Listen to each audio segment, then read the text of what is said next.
welcome to our session on evaluating your tech tools for student-centered use. Welcome to everyone from around the US and from Bermuda and wherever you're joining us from today. And welcome to those of you who are watching this recording. I am looking forward to spending the next hour or so with you. So I'll go ahead and introduce myself. I am Caitlin McLemore. I am an instructor with EdTech Teacher, and we're a partner with the VILS program. And before I was an instructor with EdTech Teacher, I was an educational technology or instructional technology coach at private schools in the Tampa Bay area and also in the Nashville area as well, working with students and teachers pre-K all the way through 12th grade to integrate technology into the classroom curriculum. I was also trained as a public school educator, so I went through a teacher prep program in Florida, and I am certified elementary education K through 6. And I am very excited to share about evaluating tech tools, and I think this is a really great topic. So I'm looking forward to our session today, and I'm happy to have Sherry joining me as a moderator. Thank you, Caitlin. Hi, everyone. Welcome. My name is Sherry Lofton. I am here. I'm an instructional technology trainer with the VILS program. And before VILS, I had experience teaching everything from 2nd grade to 8th grade, every single grade level. I had experience as an instructional coach, as an administrator, and I also have a really big passion for project-based learning and having those authentic learning experiences for students. So we're really excited that you're here, and we hope that you enjoy today. Thanks, Sherry. Just a few things to think about before we get into the content. Everyone's mics are muted, but there will be opportunities for discussion and participation. And I welcome your input either by unmuting your microphone or in the chat. And please feel free at any point to use the chat to ask questions, add comments. It's always great to hear from educators and from school leaders and hear what you all are doing in your own contexts. And then just some other norms for our session today: to be present as fully possible. And that can mean, participating can mean a variety of different things. It can mean, discussion on the microphone. It can mean participating in the chat. It can mean sharing ideas, resources, asking questions. So whatever you feel most comfortable with, please participate in the way that makes sense to you. And then be mindful and be kind as we're going through our session together. And also think about how the things that you're learning about today can apply to your classroom, your context, and your students. So we'll be covering a variety of different tech tools today and some strategies for evaluating. So it's really about looking for what makes sense for you and your students and how you can use the technology to make learning and teaching more meaningful, and using that technology to transform that learning experience. So our session objectives for today is to evaluate a tool, and you all will be doing this process. We'll have some opportunity for application and hands-on learning. And so you'll evaluate a tool that you're already using or have access to, or maybe are considering using. And then you'll examine the functionality of that tool using research-based design to ensure that that tool is effective in enhancing teaching and learning. So we have an opening discussion. This is a waterfall chat, so don't hit return yet, but we have a question on this slide. So what is your favorite tech tool for teaching? And so what I'd like for you to do is type your response in the chat, but do not hit send until we count down. Okay, so we will have time for you to read others' responses. This is a waterfall chat, so the idea is that we're all going to post at once. So please think about your answer to this chat or to this question, type it, but don't hit return yet. And then if you can maybe give me a thumbs up, either a visual thumbs up or a a Zoom thumbs up when you're ready, so I get a general sense of when to count down. But the question is, what is your favorite tech tool for teaching and why? So think about and write your response, but don't hit enter yet.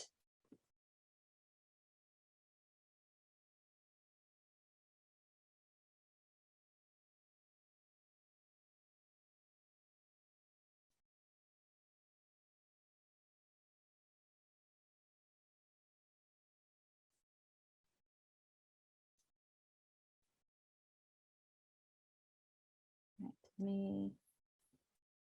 So a thumbs up when we're ready to go.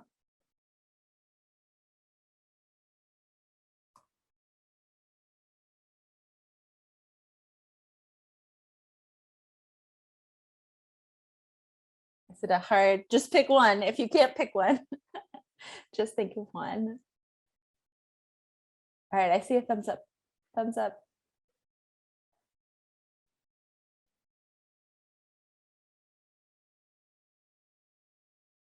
Thumbs up. Okay, we'll do another few seconds.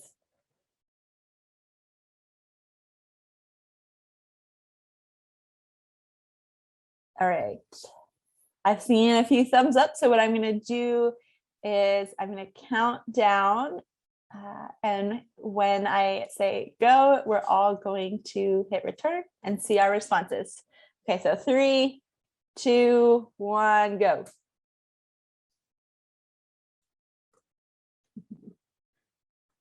All right. So that was a nice waterfall of responses. So that's just one strategy for generating responses from students in a virtual session. I'm seeing lots of Google Suite or Google Drive or everything Google. My answer was a Google answer as well. And thinking about the variety of tools. Let's see what some other responses are. Lectora for authoring e-learning. I have not used Lectora before, so that'll be an interesting tool to explore. A good discussion board. A Weebly website. Nearpod, Seesaw for feedback and student responses. The iPad, yes. So some looked at hardware, some looked at software. Destiny Discover is fantastic. Yes. So the last school I worked at was I was the technology specialist and librarian and helped advocate for using Destiny. So that is definitely a powerful tool for connecting students to information and helping them navigate that space. Another Nearpod for student engagement. So it's interesting because a lot of the teaching is also thinking around or student centered. So that leads nicely into our next question in thinking about what is your favorite tech tool for learning, or what is your favorite tech tool for students to use, if you want to look at it from that perspective, and why. So we'll have some time to type up your answer to this question and then give me a thumbs up when you're ready, and we will do another share out. So again, waterfall chat, think of your answer to the question, type your response in the chat, but do not hit send until the countdown is over, and then we'll have time to look at the responses. It's a hard, I don't know if I was ready with an answer. I'm like, oh, which is my favorite?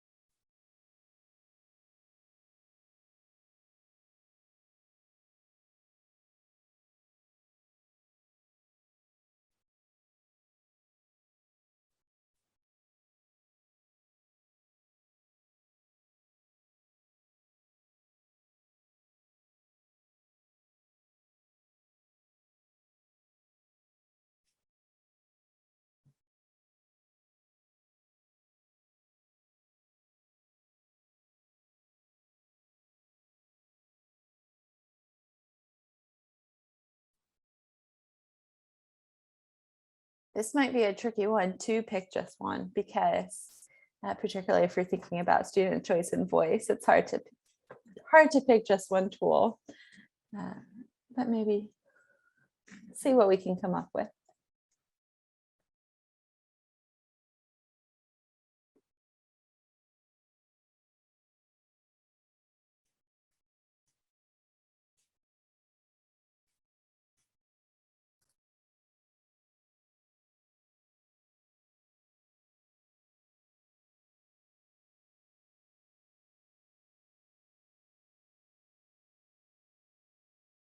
Remember, you can do a thumbs up when you're ready.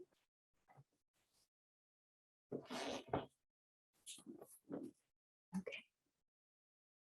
See a couple thumbs up. All right. I see a few thumbs up. So we will go ahead and on 3, 2, 1, go.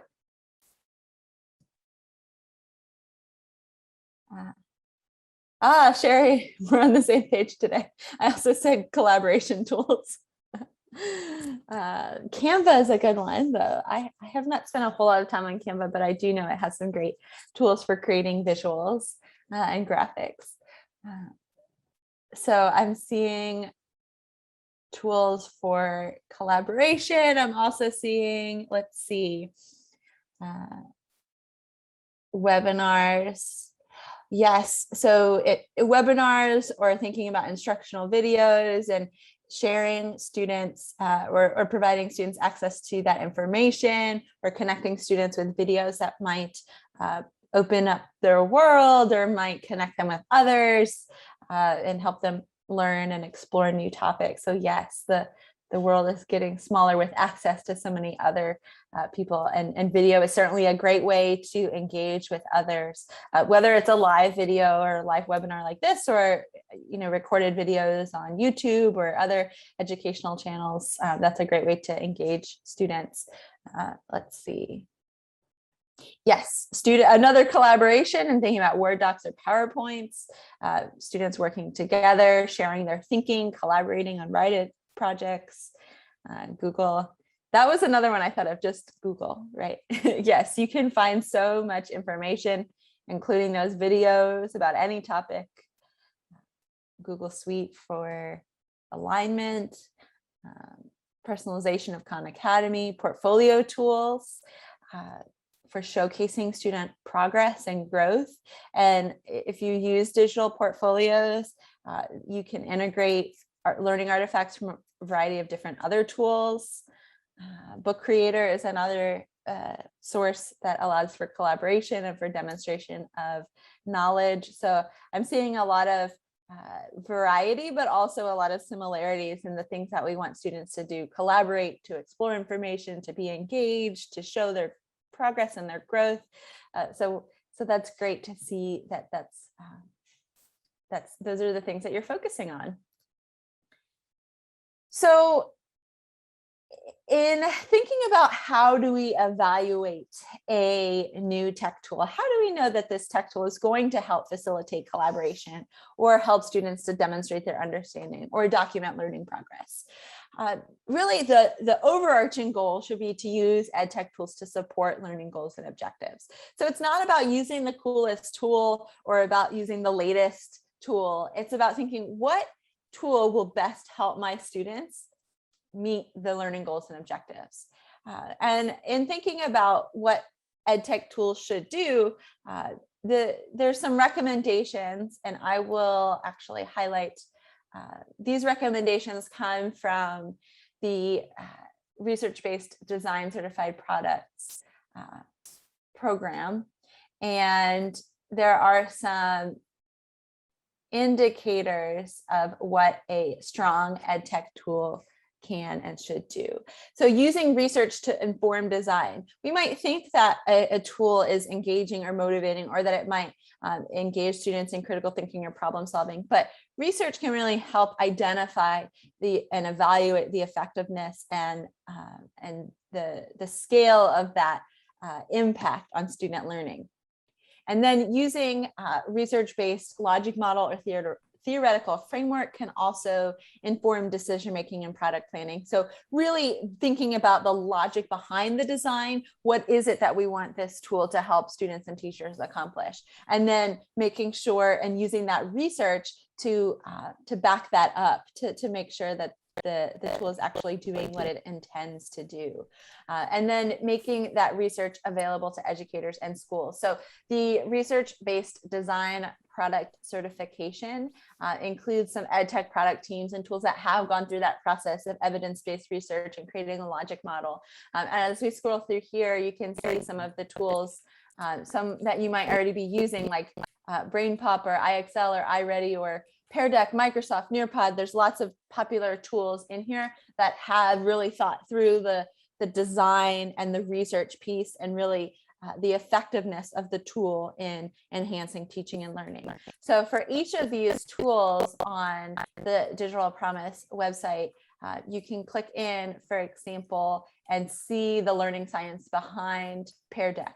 And so with Pear Deck, well, we want to support effective instruction in the classroom and create impactful lessons and have students be engaged. And the way we do that is through reporting and through existing lessons and through helping students build confidence. And then here's the research that shows that, well, 90% of teachers found it effective in remote learning, and 85% found that it supported metacognition, and we saw rates of 90% engagement. And then these are these long-term outcomes. So, having students practice metacognition and engage and engage in some of these tools can improve student outcomes, can improve student achievement, can improve that engagement level. So going through each of these tools has their logic model, it has additional information about their research and what are their goals and outcomes, and really thinking through some of those strategies.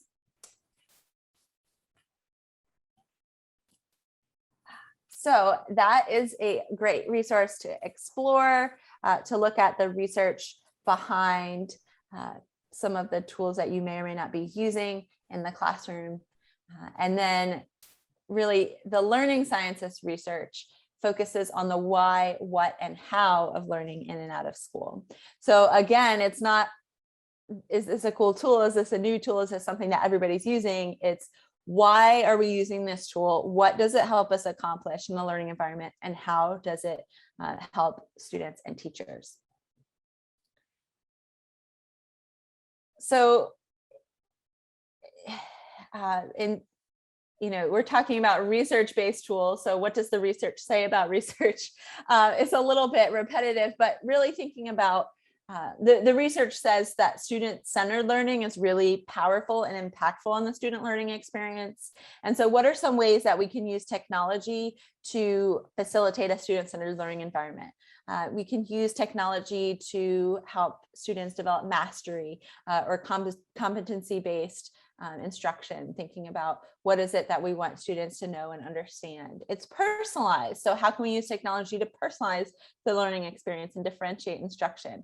How can we use technology to facilitate students taking charge of their learning environment, where learning can take place anytime, anywhere? You talked about in the chat with the sharing the tools, the why of, the videos allow students access to so much information, or the library database allows access to so much information. So students can learn from those videos and from those resources anytime, anywhere.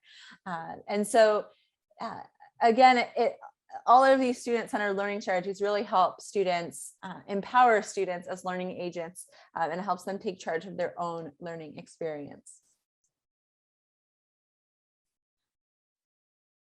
So the point of using research-based tools is to help improve learning and to make sure that the tool is effective at helping students meet learning objectives or helping teachers improve instruction. So student-centered learning can empower learners to be part of the learning experience. So in thinking about research, by partnering with educators to study and design new learning approaches, resources, and policies, we make learning better. So really thinking about research as a way for effectiveness, to evaluate effectiveness and to iterate and to improve and to really ensure quality. So what is the teacher doing when we're thinking about evaluating tech tools or using research-based tech tools and really thinking about student-centered use? So the teacher is evaluating the tech tools. So really being mindful about which tools you're using in the classroom and which tools you're using with students. And you can use, as the teacher, existing product and research databases like the one that we shared in the chat, and in effectively choosing research-based tools. We'll look at a couple other evaluation tools and resources as well. And then being really deliberate about implementing tech tools in a meaningful way and really thinking about the impact on teaching and learning. So not just using a tool because a colleague uses it or you heard about a cool tool at a conference, but really thinking about how is this tool going to help my learners? And then teaching students how to use a tool effectively. So modeling best practices, providing tech support when needed, or guiding, being a partner in learning a new tool as well. That can be a really powerful experience for students. And then modeling digital citizenship when appropriate, and thinking about how we still need to be kind and positive and respectful online, and thinking about those aspects of digital citizenship. So the student, of course, is using the tech tools introduced by the teacher and using them to take ownership of their learning journey. So some of you talked about students collaborating with each other in tools, or demonstrating their progress and growth through digital portfolios, or accessing the information that engages and motivates them. Students can also use technology to advocate for themselves. So it can help them engage in meaningful learning experiences and reflection. And then using tools, once you've used a tool in a classroom, you can use those tools in other learning contexts as well. So if you teach students how to collaborate with others in a writing project in Microsoft Word or Google Docs, or how to provide meaningful feedback, they can then apply that to other learning contexts and other areas of their life. And then the student is acting as a digital citizen and modeling or practicing those good and positive digital citizenship habits as well. And then if you're giving them student choice and voice, you're allowing students to select appropriate tools to demonstrate learning. So that might vary at different developmental levels, but if you're asking students to demonstrate their understanding of a topic, maybe they're choosing to use Book Creator to create an ebook, or to do a movie, or to do something that isn't tech because that's not appropriate for whatever it is that they want to demonstrate or display to you. So sometimes students can choose the tool as well, and that can be really powerful and meaningful. So I see Rita saying that yes, you can reduce the number of tools and be intentional about the ones that you're using, right? So more tools is not better. It's really thinking about intentional and selective, being intentional and selective with the tools that you're using, so that you're really creating meaningful and impactful learning experiences, which may be a few select tools. It may be, the number is not so important. It's really being intentional and providing meaningful experiences. So that's important to think about. So in the waterfall chat, you all shared some great examples of tools for teaching and learning. We have a few slides here highlighting some other tools for a variety of different activities within the classroom. So this is a list of tech tools that you might consider using for project management. So thinking about planning and task management. Now you see there's 6 or 7 different tools on this slide. You're not going to use all 6 or 7. You're going to think about what works best for me, for my students. What do they have access to? What can, what kind of prior experience or comfort might they have? And then also, you always want to check with any tool that you use in the classroom for age appropriateness, and thinking about, are there age limits or restrictions on account? So for example, Asana is a project management tool, but you have to be 13 and up, or Trello, you have to be 16 and older. So really thinking about what is the age level, and then also checking with your school or district to see if they have a paid subscription, to see what access you might already have, or to see if there are any other policies or regulations as far as using and introducing new tools, or, especially if there's anything where you're creating an account.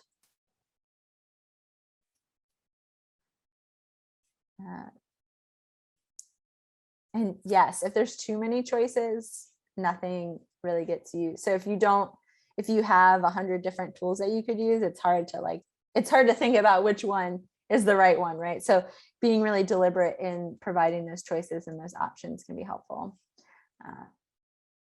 So in thinking about tech tools for facilitating discussion, Flipgrid is a video-based discussion board. Parlay is one that we've talked about in a few of these different summer learning sessions that facilitates discussion. Padlet is another place that you can facilitate discussion as well. And then any learning management system like Google Classroom or PowerSchool or Canvas, or whatever learning management system you're using, it probably has a discussion board feature on that learning management system. So it can be built in.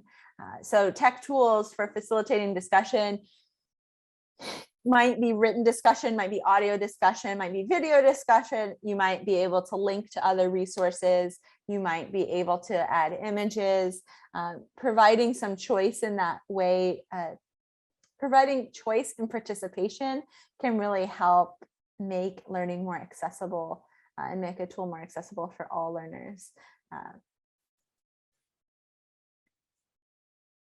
And let's see. We've also got a long list of tech tools for formative assessment or making thinking visible. So again, don't try to use all of them all at once. Think about what it is that you're wanting to measure with your assessments and what it is that you're comfortable using. What format do you like? What are your students comfortable with? Again, thinking about age appropriateness. And thinking about developmental level, but there's some tools for doing live quizzes. There's tools for gamification where students are competing against each other and earning points. There's tools for polls and surveys. There's also tools for, if you use Google Forms or Microsoft Forms, thinking about reflection, and it could be a graded quiz, it could be students self-reflecting, it could be students providing peer feedback on each other. There's a wide range of ways that of tools that you can use to assess, but it's really thinking about who is assessing and why they're assessing and what it is that they're trying to evaluate.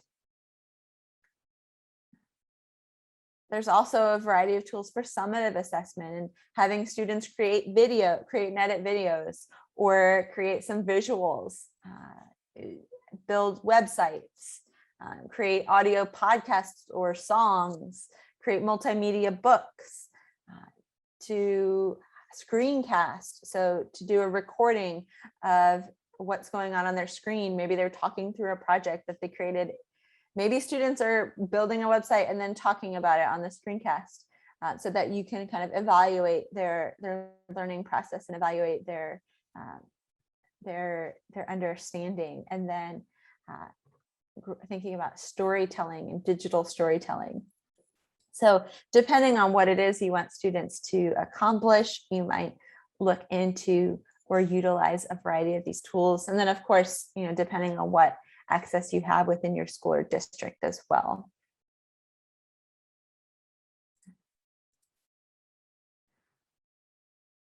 But excuse me. So now we have some time for you all to explore. And before you explore, I'm seeing lots of activity in the chat. So I am interested to see, yes, Carmen says if there's too many choices, nothing gets used. The learning curve can be steep. So if there is a tool with a steep learning curve, you really want to be sure that that tool is the tool that will help you meet the learning objectives. And yes, educators and students can have steep learning curves. So just because students are on their computers all the time doesn't mean that they know how to use all tools and know how to use them for learning, right? So students might be on YouTube or TikTok or whatever video platform they're on these days, but they may not know how to search for educational videos or how to reflect on a video as they're watching it or learn from a video. So modeling how to use the tool and how to use it for learning is really important. And then Caitlin, just what you're saying, that just reminds me of it all coming down to pedagogy, teaching students how to have that metacognition and be aware of how they're learning and what they're learning. That's key even with tech. So that's great. Yes. And I see the +1s too on the idea of students and teachers learning with each other. And that's another powerful strategy as well. So what we have now is some time for you all to explore. So if we look here, there is on the EdTech pilot framework. This is a step-by-step process that education leaders and technology leaders can use to run successful EdTech pilots. So there's a variety of different steps, but what we're going to do today is look at the product selection and discovery page. So discover and select right here. Yes, product selection and discovery. And I think we can also share this in the chat as well. So this talks about tips for reviewing tools and has some evaluation rubrics. So there's an evaluation rubric to compare different products. Maybe you're looking at using Nearpod versus Pear Deck. There's also some rubrics for grading certain tools on research-based, on their research-based background, or thinking about how to pilot certain technology tools. So there's a variety of different tools here for evaluating EdTech products or EdTech tools. So the goal with our exploration time is for you to go to the discover and select page, or the product selection and discovery page, choose an evaluation tool, and then use it to evaluate a product that you're currently using in your classroom or that you're thinking about using in the future. So we'll have some time for you all to explore, to evaluate. I'll be here to answer any questions, of course, or to talk through things. But this is really time for you to evaluate a tool that you think will be useful for you and your students. So Sherry posted text-based instructions in the chat. Is there anyone that could maybe come on mic and do a recall, summarize what it is that you're needing to work on? Callback, is that what it's? I can never remember what it's called. Yeah, repeat back. A repeat back, thank you, a repeat back. Can anyone do a repeat back?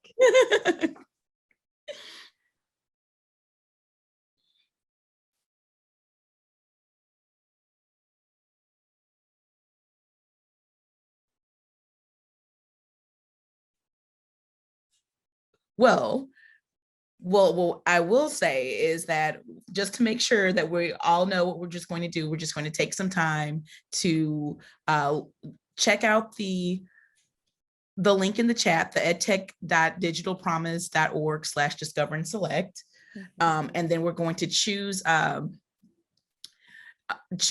evaluated tool, something that we're interested in using in the classroom maybe. And then after that, we will share what we got from it.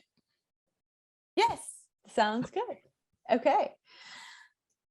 So we'll spend some time exploring, evaluating, and then yes, we'll come back together to hear what you all learned. So please ask questions, evaluate away, and we'll come back together. Let's say 10 minutes. 10 minutes, perfect. Put it on the clock. Okay.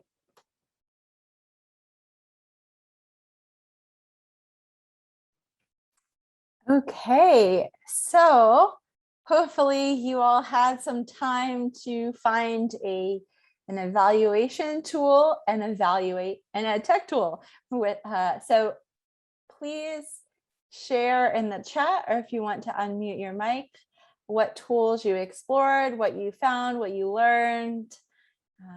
And we've got some reflection questions as well. So what tool did you evaluate? Does it have the Digital Promise product certification? If not, was it designed with learning principles or learning science principles in mind? And what really guides the tool that you evaluated? Student engagement and motivation, self-efficacy, reflection, metacognition. Just share your thoughts either in the chat or on mic. I can go ahead and I can speak. What I found was it was a little difficult going in. I found myself going in circles, but I did find a rubric that I kind of liked. I liked how some of the questions were, and I thought about, as I was doing it, the process that we use. One of the sites that I did go on talked about a couple of different school districts and how they went around the process. And some of them even had numbers and numerical scores in terms of how effective things were. So there was research done on it. What I find kind of interesting is that the one that I really wanted to see, I couldn't totally get into because I wanted to see about racial bias. And when you pick a tool, how does it impact?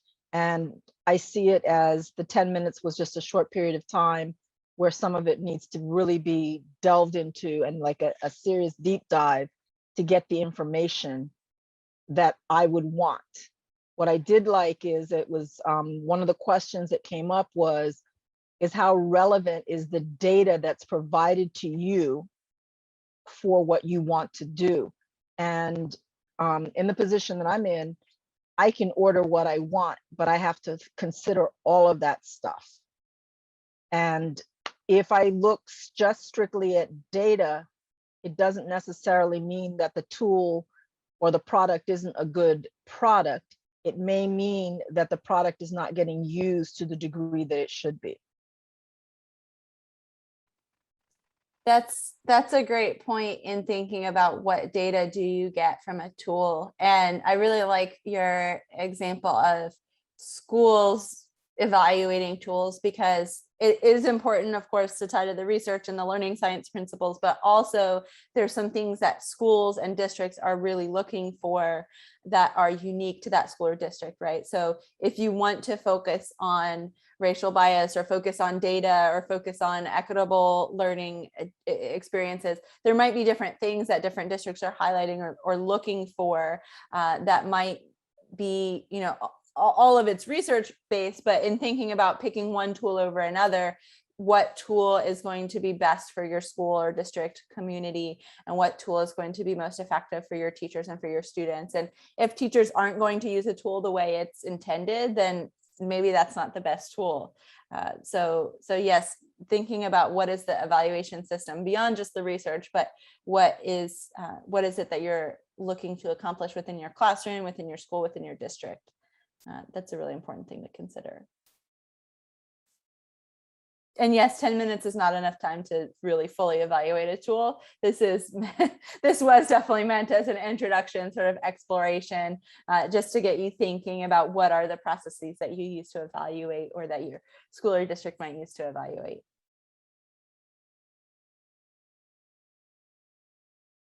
So Rita's sharing in the chat some surveys for teachers and students in using or in evaluating tools.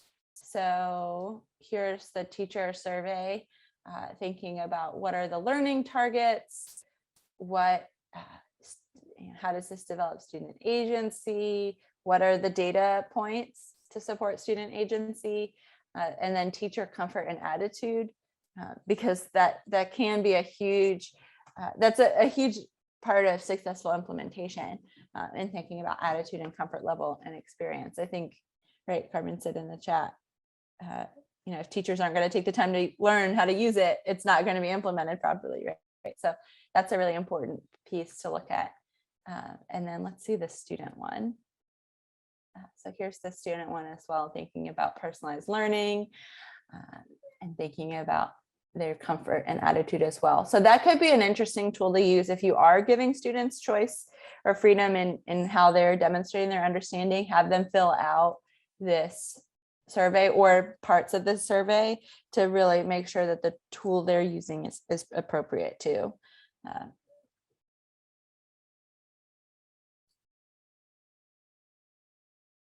Any other thoughts? I have one thought. One thing has to do with like budgeting and money and spending and how some of these products can actually be utilized. Because I know where we are, our price, like the cost of it sometimes just doesn't make sense to me, but I recognize some of the whys. But the other thing is that some of the companies and some of the places, and I guess this kind of goes to the evaluation point, is that in the past year, and I think it's been, it all came down from the one point was the whole George Floyd Black Lives Matter, is that a number of the companies now, as opposed to having just one person or one race being shown, are now starting to show others. And I think that even within the books, all of a sudden, there are collections of books or ebooks to make sure that you satisfy all of the people that are out there. So I may get something on Asian, I may get something on Black, I may get something on, oh, I can't even, Native American. Those are the big three that have been coming out a lot. So I'm just kind of curious, and I see how this is, and this may not really be part of this conversation, but will that last and will it maintain? So that's just a thought that I had. Sure. Thank you for sharing. I love that thought, Carmen. And I hope it lasts. And I think all of us are going to be a part of making sure that lasts, because I think this is revolutionary for educational outcomes for students.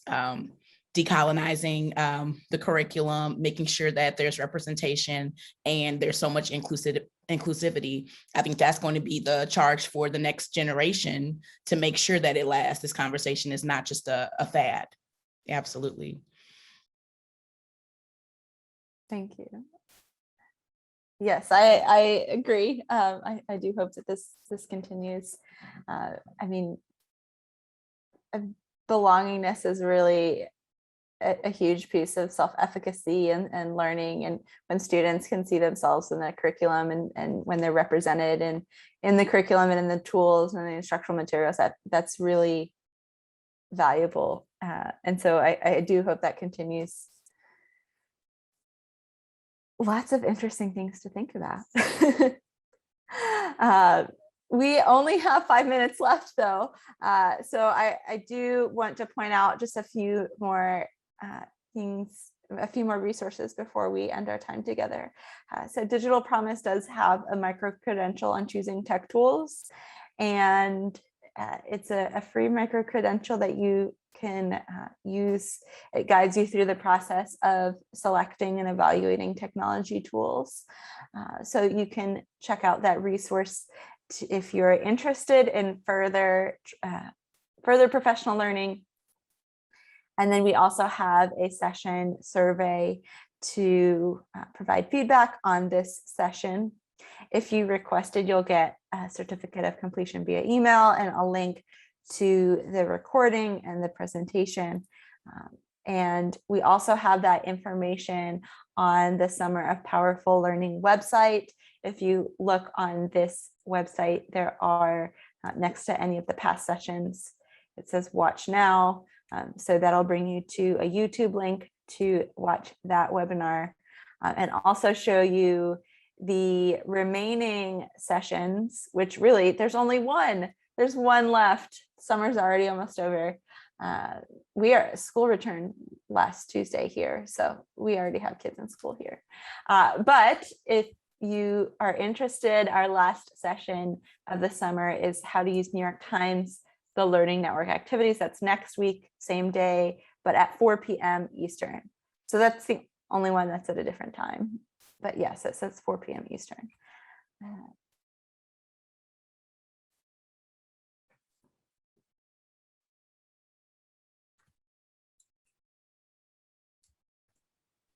And thank you all for attending today and participating. And this has been a really interesting discussion, and hopefully you all found some tools for evaluating technology in your context.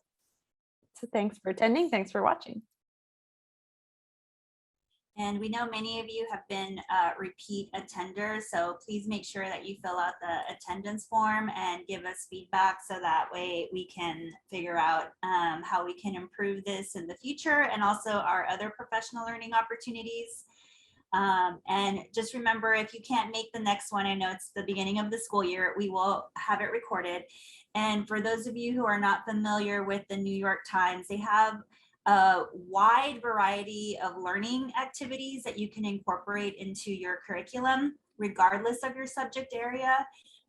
They're all free, and a lot of them offer opportunities for students to win prizes or scholarships if they submit. So there's a competitive component. So if you're interested in integrating opportunities to extend student work into an authentic audience, and also integrate like current activities into your curriculum, it might be a really great session to attend or to view the recording if you can't make it because you're in the classroom at the time. So it will be our last one for this year or for the summer, but hopefully not for future professional learning series.